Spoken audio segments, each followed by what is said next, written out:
You notice how he said it. I didn't say it. When he said we've already had Barack Hussein Obama, he's basically saying proudly that they've already had a Muslim president. Is that what he meant? Well, why would he say Barack Hussein Obama was? But in fairness, I spent a lot of time investigating Obama. Okay. Yeah. He did go to the church of Reverend Jeremiah Wright. Yeah. The Sunday after 9/11. No.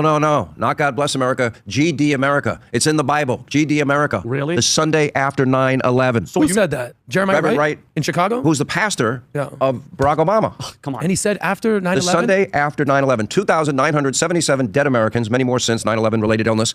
He said, no, not God Bless America, GD America. It's in the Bible. What do you mean don't it's in the remember? Bible? Can you pull that, Robert? Could you find that and But pull this that is up? a Christian church? Christian saying church. This? So I did a whole investigation on this is Obama and his 100% radical associations. Bill Ayers, Bernardine Dorn, Weather Underground, Alinsky, Community Organizing, Alinsky, Rules Frank of Marshall Radicals, Davis. yeah. Thomas is nodding his head, obviously. If you can find the GD America. I remember you covering this literally on Fox News. I Everyone played talking it about in nonstop. 2007, 2008. American sermon to justify 9/11. I saw. I don't know where it is in the clip, but like, I mean, are you surprised? And again, I'm not judging him. I don't care in the sense that he can practice whatever he wants. But I've never met a Barack Hussein Here it is. Obama that's I a think this is Christian. it. Come on, give me a break. Great job, Robert.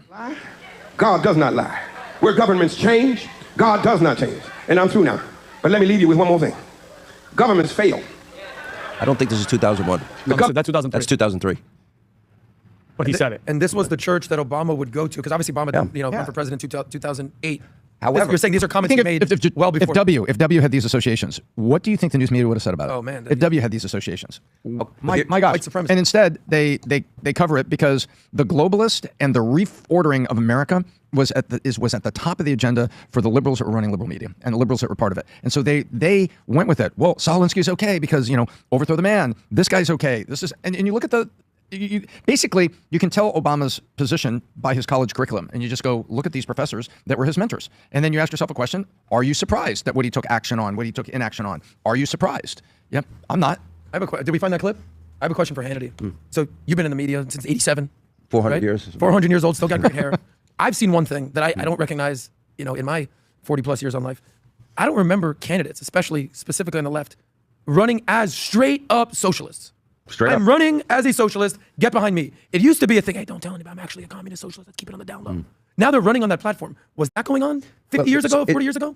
You go through cycles. It's kind of like they got to learn their lesson. You go through Walter Mondale, then you go to Bill Clinton, who took a more middle of the road approach, and then after Hillary Care failed, he followed Dick Morris's advice and he triangulated. And remember he said famously, the era of big government is over, the end of welfare as we know it, all of those things. But we got to understand one other thing, and maybe this is a good way to kind of dovetail into another topic. Legacy media is corrupt. You want to know why PBD is so successful, and all these podcasts are successful, and talk radio, in spite of people proclaiming it's dead, not even close. I'm on 760 stations every day, and Sirius XM, and I'm on Fox, and Fox is crushing it. I'm honored to be there. I love being there, and now I'm doing this podcast. Why are people turning off legacy media? Because I'll give you 3 examples. I brought them with me. This is The Economist. This is their cover. Advantage, Iran. At this point in time.